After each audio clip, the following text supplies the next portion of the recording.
Hello friends, I am Ashita Yadav and I am going to discuss about scalability and elasticity in cloud computing. Beginning with scalability, scalability is a feature which helps us to scale the resources. It is the capability of a network or say a system to grow and manage with the increasing demands. Here in the graph as well, it shows the increase in users with increase in time. It is one of the most valuable and predominant feature of cloud computing.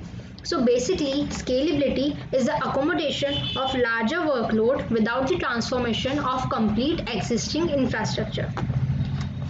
Now we'll discuss some terms related to scalability. First is scale up. Scale up is the increasing or addition of resources in the existing server. Next is scale down, that is decreasing or taking out resources that were previously added during the scale up from the existing server.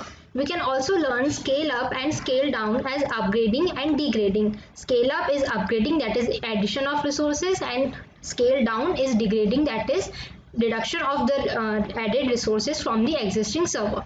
Next is scale out, that is addition of new or extra servers in the cluster, and scale in, taking out added servers from cluster. Now we'll study the types of scaling. There are basically two types of scaling, that is vertical scaling and horizontal scaling. Vertical scaling is scale up, that is addition of resources to the existing servers. We can add the resources without the change of code in our system. But there's a drawback with the vertical scaling is that the performance is not increased even with adding the resources, because we can add storage but the computing power remains the same. So this drawback can be fulfilled using horizontal scaling. Horizontal scaling is scale out, that is it is the addition of nodes to the existing infrastructure to accommodate additional workload volumes. In the horizontal scaling, the performance is increased with increase in the number of resources. Next comes diagonal scaling. Diagonal scaling is a combination of both scale up and scale down. In the previously two scalings, we have only added the servers or we have added the resources to the existing server, but here in diagonal scaling we can also remove the resources or servers from the existing infrastructure. Now we'll look at the example of vertical scaling. Here there is a server which has its own RAM, virtual processor and storage. The clients are accessing this server with the help of internet. Now, as we have discussed earlier, vertical scaling is scale up, that is we are adding more resources to the existing server. But what we are actually doing is, with the increase in the number of users, we are increasing the resources, or we can say we can embedding the resources in the same infrastructure, and with more increase in the users, the more resources will be added and so on. Next, horizontal scaling. Considering the same previous example, the server is having its own RAM, virtual processor and storage. Clients are accessing the server through internet. Now in horizontal scaling, we are adding a node to the existing infrastructure. So with increase in the number of users, there an extra server will be added. An extra server with its own resources will be added in the existing infrastructure. And going on the same, with the more amount of users, an extra server will be added. Now let's learn the real life example of vertical scaling. Consider you with three of your friends are planning to go to a trip to Goa, and you are going to Goa via a four-seater car, that is say an I-20. But while you were discussing about the trip, three more of your friends wishes to join the trip, but you have resources or space for only four seaters. Now where will these three people go? Now you can either cancel the trip or you can arrange a bigger car with 8-seater, say an XUV. So by what we have done here is we have improvised the situation here.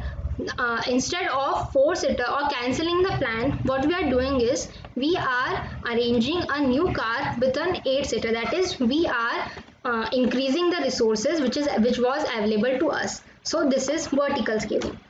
Now in the same example of horizontal scaling, taking the same previous example of trip to Goa, now instead of taking a bigger car, what we have done here is we have arranged a new car and another new car with 4 seats. What we are doing here is we are adding a node instead of embedding more resources or a bigger car. So this is what a horizontal scaling is. Next, we'll discuss the benefits of cloud scalability. First is performance. Cloud scalability facilitates performance. As the number of resources increases, the performance increases. Next is cost efficient.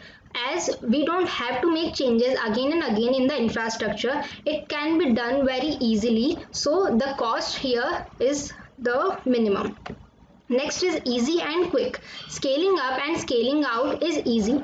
It can be done by adding new virtual machines, and it can be done with simple 2 to 4 clicks and nothing else.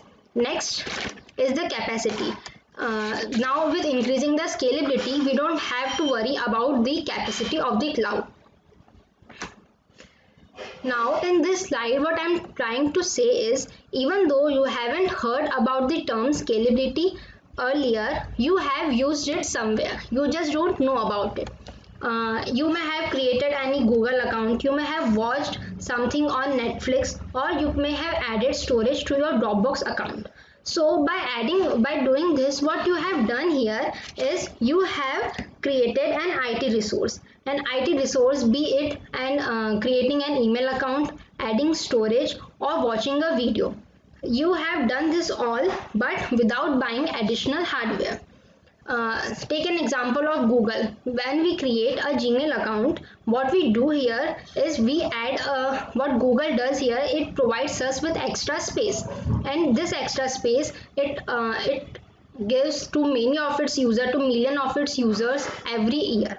So without buying any additional hardware. So even if we haven't done it, even if we haven't known that we have done it, we have done it. Moving on is the cloud elasticity. What is the elasticity? Now with the use of scalable systems, there comes the need of elasticity. Elasticity can be defined as the degree to which a system is able to adapt to the workload changes by provisioning and deprovisioning resources in an automatic manner, such that at each point of time in the available resources match the current demand as closely as possible. If you are marking my words, please note that the resources are provided as closely as possible. Basically, cloud elasticity is the dynamic allocation of resources. It is also known as elastic computing, and cloud elasticity is also known as rapid elasticity. In the graph here, it shows how the users varies along with time. Sometimes the user increases and reaches a peak point, whereas at some time it just reduces down to 0. So here elasticity comes in picture. Now what is the need of cloud elasticity? We need elasticity to avoid over provisioning and under provisioning. What is over provisioning? Over provisioning is the allocation of more resources than needed. It must be avoided as the service provider may be having its adverse effect. Consider an example that the service provider is providing us with 2 virtual machines instead of 1 machine. So every year he will be paying an expense of a huge amount, and therefore it will lead to increase in his profit. And under provisioning is the allocation of fewer resources than required. It must be avoided, otherwise the server or system will not provide a proper service. Consider an under provisioned website. It will be slow and unreachable, but eventually what will happen, the users will give up on accessing it. So what will happen, eventually the service provider will lose its customer, and therefore it will lead to reduce in its profit. So precisely we can say that elasticity aims at maintaining the amount of resources allocated to the service with the amount of resources it actually needs. Okay. Last, we'll discuss about the difference between scalability and elasticity. The scalability here works with increasing the resources with increasing in the workload, whereas in the elasticity both increase and decrease in the workload, both increase and decrease in the resources happens with increase or decrease in workload.